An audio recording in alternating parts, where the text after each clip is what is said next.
사도행전 20장 신약성경 222페이지 222페이지 사도행전 20장입니다.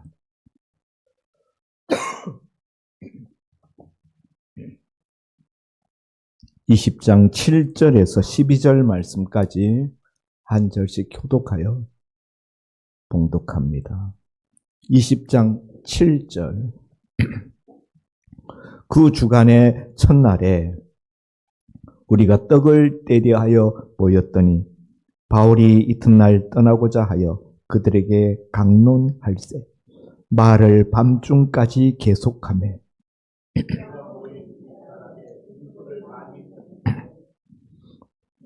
유두고라 하는 청년이 창에 걸터 앉아 있다가 깊이 졸더니 바울이 강론하기를 더 오래 하매 졸음을 이기지 못하여 3층에서 떨어지거늘 일으켜 보니 죽었는지라.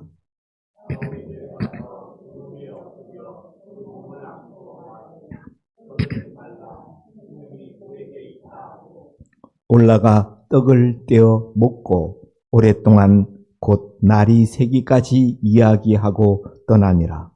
사람들이 살아난 청년을 데리고 가서 적지 않게 위로를 받았더라. 아멘. 바울의 제3차 전도 여행이 이제 막바지를 향하여 달려가고 있습니다. 에베소에서 2년 3개월 동안 말씀을 가르친 바울은 2차 전도 여행 때 세웠던 교회들 그리고 그 교회의 초신자들, 성도들을 돌아보기 위하여서 2차 선교 여행 때 갔었던 유럽의 각 지역들을 다시 한번 둘러보고자 합니다. 그래서 에베소를 떠나서 유럽 땅 마케도니아로 건너가서 빌립보 교회, 또 데살로니가 교회, 그리고 그 아래로 내려가서 아가야 지역, 오늘날 그리스 반도의 고린도 지역까지 가서 고린도에서 3개월 동안 체류하다가 이제 마침내 돌아오게 됩니다. 고린도에 가서 3개월 체류하게 된 것은 고린도에서 배를 타고 아시아 쪽으로 건너오고자 했는데 고린도는 항구 도시거든요. 그런데 때가 겨울인지라 지중해 바다는 겨울에 항해하기가 매우 위험했습니다. 겨울에 바람이 세기 때문에 거기는 우리 여름과 같아요. 겨울에 비가 많이 오고 바람이 세게 불고 그래서 겨울에는 항해를 일반적으로 하지 않는 것이 상식입니다. 바울이 고린도에 도착해서 그곳에서 성도들 돌보고 떠나려고 했지만은 예루살렘으로 갈 마음이 급한데 바다가 허락하지 않는 계절이기 때문에 3개월 동안 고린도에 체류하면서 그 고린도에 3개월 체류하는 동안에 로마서 편지를 쓰게 됩니다. 이 로마서라는 책이 얼마나 대단한 책입니까? 모든 신학 대전이라고 말할 수 있는 책인데요. 고린도에 3개월 체류하는 동안에 그 로마서를 쓰고 그리고 배를 타고 떠나려고 했는데 바울을 사로잡으려고 하는 유대인들이 고린도 항구에 나와서 진치고 바울을 기다리고 있는 거예요. 바울이 거기서 잡히면은 마케도니아 지역의 빌립보 교회, 데살로니가 교회에서 예루살렘 성도들을 위하여 모금해준 그 후원금, 구제금을 바울이 가지고 있었거든요. 예루살렘 교회에 전달하기 위해서. 그 후원금도 다 빼앗길 뿐만 아니라 잡히면은 자기 목숨도 잃게 될 위험이 있는 거죠. 그래서 바울이 항구에 나가서 부두에서 배 타고 가려고 했던 그 계획을 포기하게 됩니다. 포기하고 이제까지 그리스 반도 저 북쪽 마케도니아부터 시작해서 데살로니가, 베레아, 아테네, 그리고 고린도까지 이렇게 먼 거리를 여행해 왔는데 거꾸로 육로로 다시 왔던 길을 돌아가기로 여행 코스를 그렇게 바꿉니다. 바닷가 쪽으로 나가는 것이 너무나 위험했기 때문에 그렇게 내륙으로 돌아가는 길을 선택해서 마침내 유럽에서 그러니까 그 빌립보 앞에서 이제 배를 타고 그리고 아시아 오늘날 터키죠. 성경에는 소아시아 또는 아시아라고 표현되어 있는 아시아의 끝쪽 서쪽 끝 바로 드로이입니다. 드로이. 6절에 보면은 우리가 먼저 가서 드로아에서 그들이 먼저 가서 드로아에서 우리를 기다리더라. 우리는 무교절 후에 빌립보에서 배로 떠나 닷새 후에 드로아에 있는 그들에게 가서 이레를 머무니라. 드로아에 도착하게 됩니다. 역사에서 나오는 트로이의 목마, 트로이의 목마라고 일컬어지는 그 트로이가 성경에서 번역될 때는 드로아라고 번역되어 있습니다. 그래서 그 트로이에 도착했습니다. 거기가 이제 항구거든요. 그리고 이제 그 주간의 첫날에 우리가 떡을 떼려 하여 모였더니 바울이 이튿날 떠나고자 하여 그들에게 강론할세 말을 밤중까지 계속했다. 드로아에 도착했을 때 바울이 그곳에서 바울은 늘 어디 가든지 복음을 전하거나 아니면 복음을 전해 들은 초신자들에게 그들의 믿음을 굳건히 세우는 양육의 말씀을 하거나 둘 중에 하나였어요. 근데 여기 이제 드로이라는 곳은 이미 복음을 전했기 때문에 그 전해진 복음의 말씀을 좀 더 양육하기 위한 그런 시간으로 내일 이제 다시 예루살렘을 향하여 출발하게 떠나게 되니까 바울의 마음이 하나라도 더 알려주고 싶은 거죠. 그것이 목회자의 마음이에요. 바울도 엄청 피곤했을 텐데 먼 거리를 그렇게 여행해서 또 배를 타고 유럽에서 아시아로 건너왔잖아요. 닷새 걸려가지고 배 타고 얼마나 힘들었을 텐데 트로이에 도착해서 쉬지도 않고 말씀을 밤늦게까지 강론했다. 이 장면을 보면은 저도 이제 중국 선교 갔을 때가 생각나요. 시진핑이 선교사님들 다 추방하는 바람에 저도 2년 동안 중국의 목회자들을 대상으로 말씀 전하는 사역을 하다가 그 사역이 중단됐습니다만은 그곳 목회자분들이 얼마나 말씀을 사모하는지 어떤 분들은 기차를 타고 10시간을 기차를 타고 와요. 제 앞에 앉아있는 분이 기차 10시간을 타고 왔대. 제가 그 이야기 듣고 감격이 되더라고요.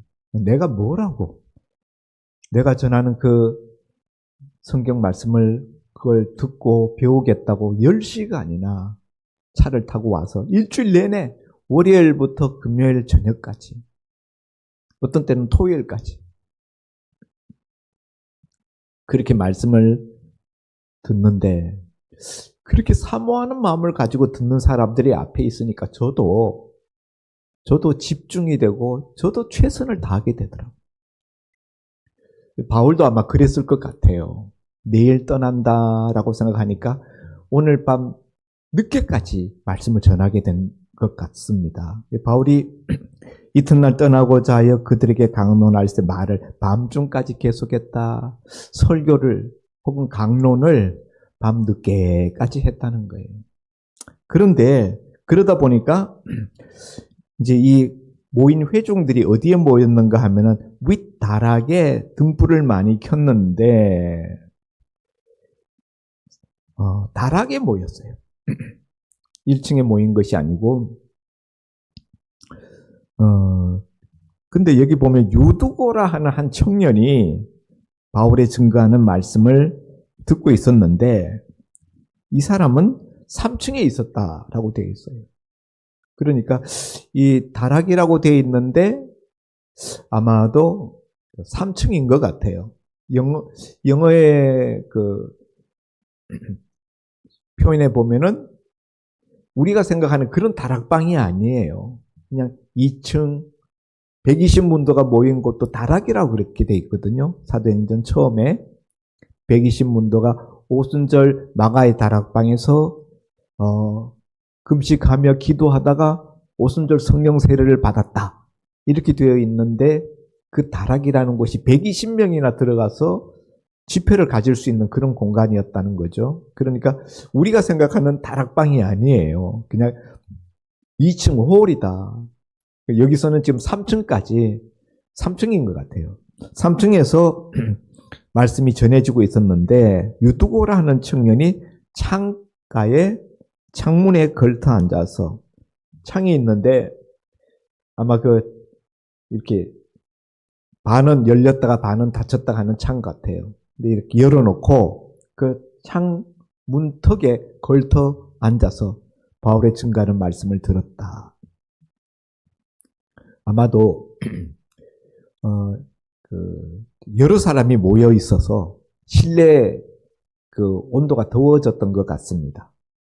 네, 사람 많이 모이면은 막 열기가 나고 그러니까 창문을 이렇게 열어놓고 그게 창틀에 걸터 앉아서 바울의 증가하는 말씀을 들었는데 이 청년이 말씀이 오래도록 지속되다 보니까 졸다가 그만 꾸벅꾸벅 하다가 바깥으로 떨어졌다는 거예요. 안으로 떨어졌으면은 뭐 별일 없었을 터인데 졸다가 창에 걸터 앉아 있다가 그만 뒤로 창 바깥으로 떨어져 버렸어요. 일으켜 보니 죽었는지라. 이거 누가가 판정한 거예요. 누가는 직업이 뭐죠? 이 사도행전을 쓴 저자는 누가입니다. 누가는 본래 직업이 의사예요. 그러니까 누가가 가서 보니까 죽었다. 의학적인 판정으로 사망 선고를 내린 겁니다. 이미 사망 진단서 끊어준 거나 마찬가지죠. 죽었다. 그런데 바울이 내려가서 그 위에 엎드려 그 몸을 안고 말하되 떠들지 마라. 생명이 그에게 있다. 다른 말로 바꾸면 안 죽었다. 누가는 의학적인 소견으로 분명히 죽었다고 말했는데 바울은 안 죽었대. 생명이 아직 그에게 있다. 이렇게 이야기하는 겁니다. 그리고 올라가서 떡을 떼어 먹고 아주 태연합니다. 난리가 나야 될 것 같은데 안 죽었다. 그렇게 말하고 그 몸을 안고 아마 안고 기도했겠죠. 엘리야 선지자가 그 과부의 죽은 아들을 그 시신 위에 자기 몸을 포개어서 그 아이를 위해 3번 기도하였을 때 죽은 아이가 살아나 앉아 그 어미에게로 안기는 것을 우리가 열왕기서에서 보는데요.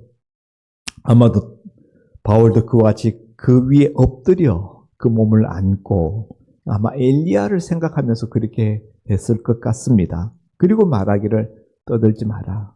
안 죽었다.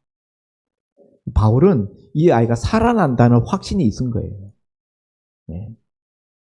아직 뭐 숨소리 하나 들리지도 않고 맥박이 다시 돌아오지도 않았는데 완전히 죽었는데 그런데도 불구하고 바울은 안 죽었다. 이건 바울의 신앙적인 믿음으로 보는 그런 관점이죠. 의학적인 관점이 아니고 그리고는 태연하게 떡을 떼어 먹고 오랫동안 날이 새기까지 이야기하고 떠났다. 여기서 이제 우리 몇 가지 생각할 게 있는데요. 이 유두고라는 청년은 어떤 청년이었을까? 유두고라는 이름이 아마도 이 종에게 쓰여지는 그런 이름이라고 성경학자들은 봅니다. 그러니까 이 청년이 노예 출신이죠. 그 당시는 노예가 많은 사회였어요. 로마 사회는 노예가 참 많았습니다. 그러니까 낮에는 노동하다가 이제 저녁에 그 일에서 놓여나서 비로소 이제 바울의 전하는 그 말씀을 듣고자 여기까지 온 거예요. 그런데 낮 시간 동안에 고된 일을 하다가 와서 바울이 전하는 말씀을 또 바울이 설교를 길게 오랫동안 했다. 그러다 보니까 졸음이 올 수밖에 없죠. 그런데 그만 졸다가 자기도 모르게 그냥 뒤로 체중이 넘어가면서 창밖으로 떨어진 거예요. 성경에도 보면은 졸다가 참 어려움을 당하거나 실패한 그런 사람들이 많이 나옵니다.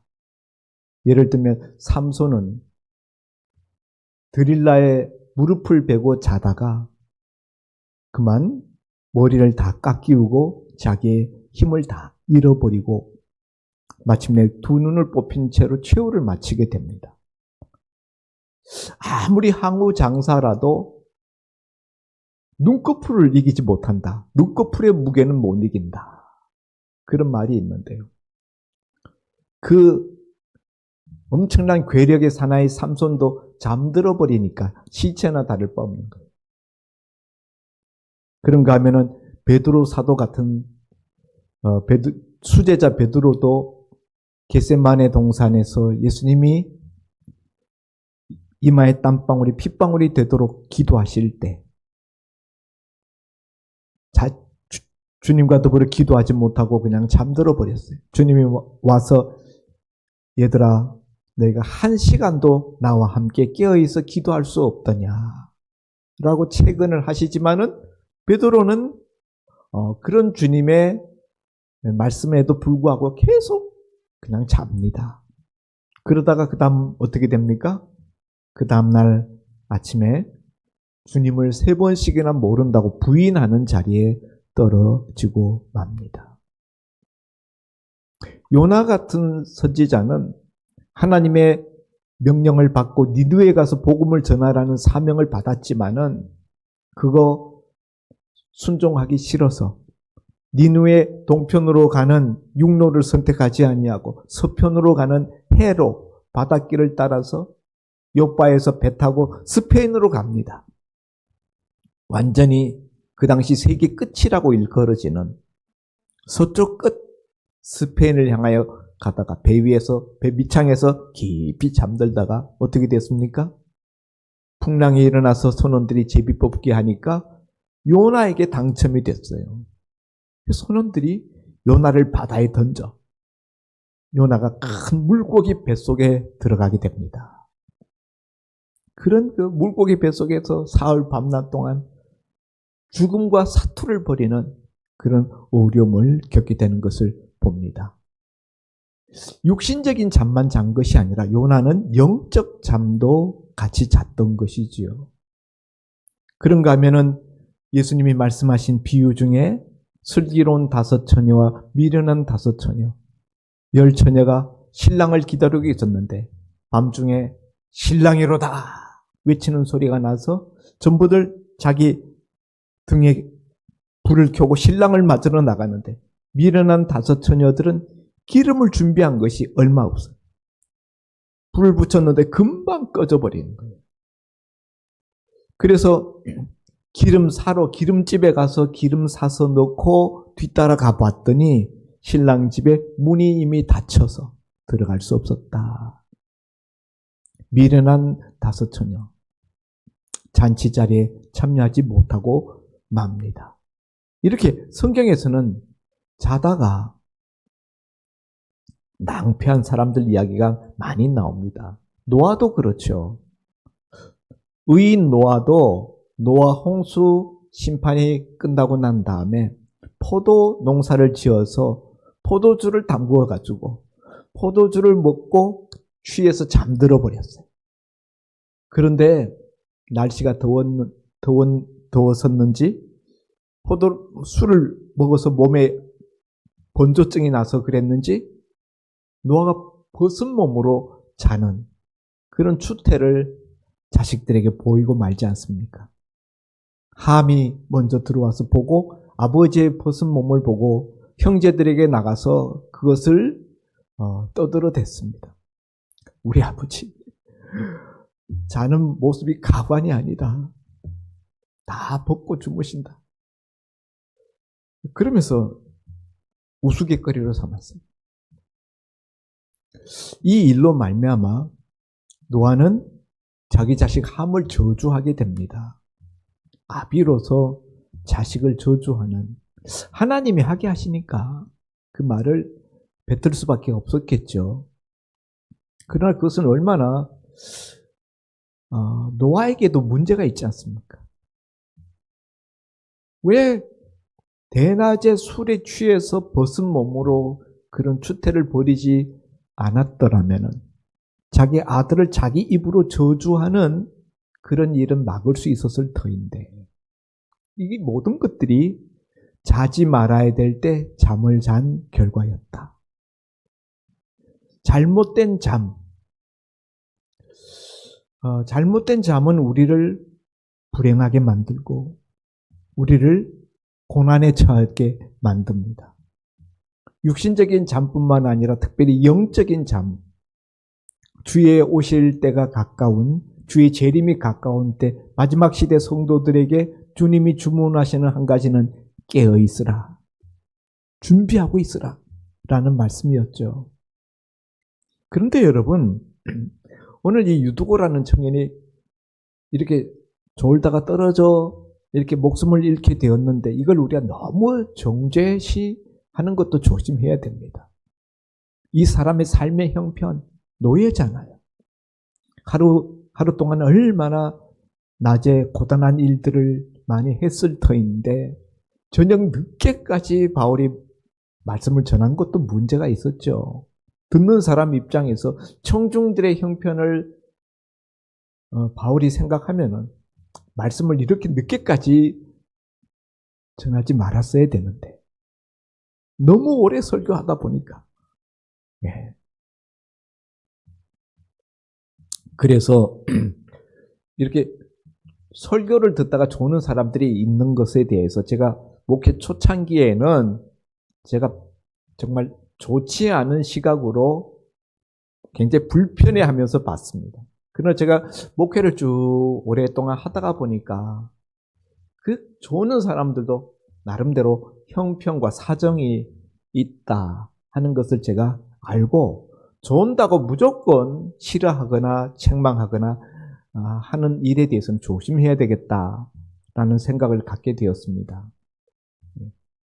어떤 분들은 그 직업 특성상 토요일 늦게까지 일할 수밖에 없는 분들이 있어요. 토요일 밤 늦게까지 일하다가 주일날 이제 교회에 오게 되면은 그 여독이 또 그 피곤이 채 가시지 않아서 졸 수가 있죠. 또 어떤 분들은 신체적으로 문제가 있더라고요. 신체적으로 어떤 장기에 어떤 문제가 있어서 혈액순환이 잘 안 돼요. 그래서 가만히 앉아 있으면 졸게 되는 현상이 자연스럽게 오는 신체적인 이게 일종의 장애인, 선천적인 신체 장애 그런 것이 있는 분도 있더라고요. 그래서 좋은다고 무조건 막 함부로 이야기하면 안 된다. 예전에 이제는 고인이 되셔서 이야기할 수 있겠는데 예수정형외과 그 장로님, 그 원장 장로님이 저희 교회에 나오셨는데 이상하게 예배 시간만 되면은 교회 예배당에 기둥이 중간에 하나 딱 있는데 그 뒤에 가서 딱 앉아서 맨날 좋으시는 거예요. 아유, 그 대교회 장로님이 그 저희 작은 개척교회에 오셔서 참 나와주시는 건 너무 감사한데 기왕 장로님이라는 분이 오셨으면은 교인들 앞에 좀 모범을 보여주시는 예배 시간에도 좀 앞에 나와서 열심히 말씀 듣고 고개도 끄덕여 주시고 아멘도 가끔 해주시고 그러면 얼마나 힘이 될 텐데 저쯤 되는 기둥이 있는 거기 뒤에 딱 앉아가지고 교인들이 보고 있는데 그냥 계속 그냥 졸고 계시니까 좀 서운하기도 하고 왜 저러실까. 제가 참 불편한 마음 가지고 한 번은 이 본문이었던 것 같아요. 유두고 설교하면서 말씀 들을 때 졸지 말라라는 설교를 했더니 장로님이 삐져가지고 시험 들어가지고 교회를 떠나게 됐어요. 그래서 저희 교회를 떠나서 동산교회 통합적 뉴마트 앞에 있는 동산교회로 가셨는데요. 얼마 지나지 않아서 세상을 뜨셨죠. 근데 이제 왜 그렇게 되셨는가 보니까 이분이 그 간이 안 좋아가지고 간 이식 수술을 받은 거예요. 간 이식 수술을 받았는데 병원에도 제가 이렇게 신방을 가서 보면은 환자 이렇게 대기하고 있는 그 시간, 짧은 시간, 앞에 환자 나가고 뒤에 환자 기다리는 그 짧은 시간에 그 시간에도 앉아서 졸더라고. 앉아 있고 아무 일이 없으면 순식간에 그냥 졸아요. 제가 나중에 알게 된 건데 우리 교회를 떠나고 난 다음에 그분이 돌아가신 이야기를 들으면서 그때 알게 된 거죠. 그 수술한 여파로 인하여서 그 몸에 그렇게 피곤이 덜 그냥 오는 거예요. 이런 경우 수술의 부작용 그 당시는 벌써 옛날이잖아요. 그래서 20몇 년 전은 25년 좀 지난 옛날 이야기니까 의술이 오늘날처럼 발달되지 못했던 때 그런 그 수술의 후유증으로 그렇게 조는 그런 현상이 생겼던 걸 모르고 그분은 부끄러우니까 자기 앉으면 무조건 졸게 돼 있는데 앞에서 조는 건 너무 부끄러우니까 기둥 뒤에 가서 숨었던 건데 그걸 제가 이해를 못하고 설교 중에 졸지 말라라는 설교를 하니까 그분은 얼마나 또 민망하고 힘들었겠습니까? 그래서 우리가 조는 분들에 대해서 우리가 함부로 우리가 말하는 것에 대해서는 조심해야 된다. 그 형편과 처지를 우리가 다 모르기 때문에 그러나 우리가 영적으로 조는 것에 대해서는 우리가 분명히 경계심을 가지고 주의해야 된다는 것이죠. 대표적인 사람이 다윗이죠. 다윗은 참 한평생 하나님 앞에 올바른 사람이었습니다마는 그가 모든 주변 대적들을 다 정복하고 평안해졌을 때 암몬 족속과의 전투에서 그 부하들을 다 전선으로 내보내고 자기는 예루살렘 왕궁에서 대낮에 낮잠을 늘어지게 자고 오후에 늦게 일어나가지고 왕궁 옥상을 거닐다가 자기 충성된 신하 우리아의 아내의 벗은 몸으로 모욕하는 것을 보고 욕정이 발동되어서 죄를 범하게 되지 않습니까? 타인의 아내, 자기 신하의 아내를 범한 것도 모자라서 그 남편 우리아를 전쟁터 선봉에 내보내서 고의적으로 살인, 죽게 만듭니다. 이런 다윗의 모습은 그가 얼마나 영적으로 깊은 잠에 빠져 있는가 하는 것을 우리에게 단적으로 보여주는 장면이죠. 삼손도 마찬가지입니다. 들릴라의 무릎을 베고 자고 있다는 것 자체가 육신적인 잠만이 아니라 영적인 잠에 빠져 있는 것이죠. 그래서 우리가 영적으로 잠들지 않도록, 영적으로 졸지 않도록 우리가 경성하여 깨어 있어야 된다. 영적으로 잠들어 있을 때 나타난 대표적인 현상이 뭔가? 설교를 들을 때 졸음이 온다는 거예요. 설교만 들으면 졸려. 아니, 다른 때는 괜찮아. 텔레비 드라마 볼 때 눈이 반짝반짝해요. 네. 다른 사람들하고 이야기할 때 아주 신나요. 그런데 설교만 딱 들으면은 잠이 온다. 이거는 문제가 있다. 내 영적 상태에 문제가 있다 하는 것을 알아야 됩니다. 여러분이 은혜 한참 받을 때 저는 여러분들의 모습을 잊지 못합니다. 눈이 그냥 초롱초롱 말씀을 막 그냥 스폰지처럼 그렇게 흡수하는 그거 다 느껴져요. 설교자는 그게 다 느껴집니다. 그런데 언젠가 어느 순간부터 말씀 흡인력이 떨어지고 말씀 듣는 모습이 예전 같지 않다. 심지어는 좋은다. 예, 그거는 영적으로 이렇게 은혜의 수위가 내려가고 있다라는 것을 말해주는 거죠. 유두고가 만일 창에 걸터 앉지 않고 그냥 바닥에 앉아 있었더라면 목숨을 잃지 않았을 텐데. 그죠? 이 창이라는 것은요, 안과 바깥을 그냥 구분짓는 경계선상이에요. 창문에 걸터 앉으니까 밖에 지나가는 사람들도 보이고, 예? 거기 여러 가지 모습들이 눈에 들어오잖아요. 이쪽 봤다가, 저쪽 봤다가, 바울 봤다가, 지나가는 사람들 봤다가. 마음이 한쪽으로 모아지지 않는 경계선상에 서 있는 그런 모습이 유두고의 창에 걸터 앉아 있는 모습이에요. 우리가 이런 마음을 우리가 정리해야 돼요. 우리 장로님이 이렇게 딱 앞에 와 있는데요. 앞자리는 금자리, 중간 자리는 은자리, 뒷자리는 잠자리라는 말이 있습니다. 제가 아는 목사님은요, 새벽 기도 끝나고 난 다음에 기도할 때 꼭 강단에 서서 기도하더라고요. 새벽 기도 아침에 끝나고 나면 피곤하면은요, 졸음이 올 수 있어요. 그 목사님은 나이도 많으시더라고, 저보다. 그러니까 강단에 서서 기도해요. 서서 기도하다가 졸리면은 두 팔을 들고 기도하셔요.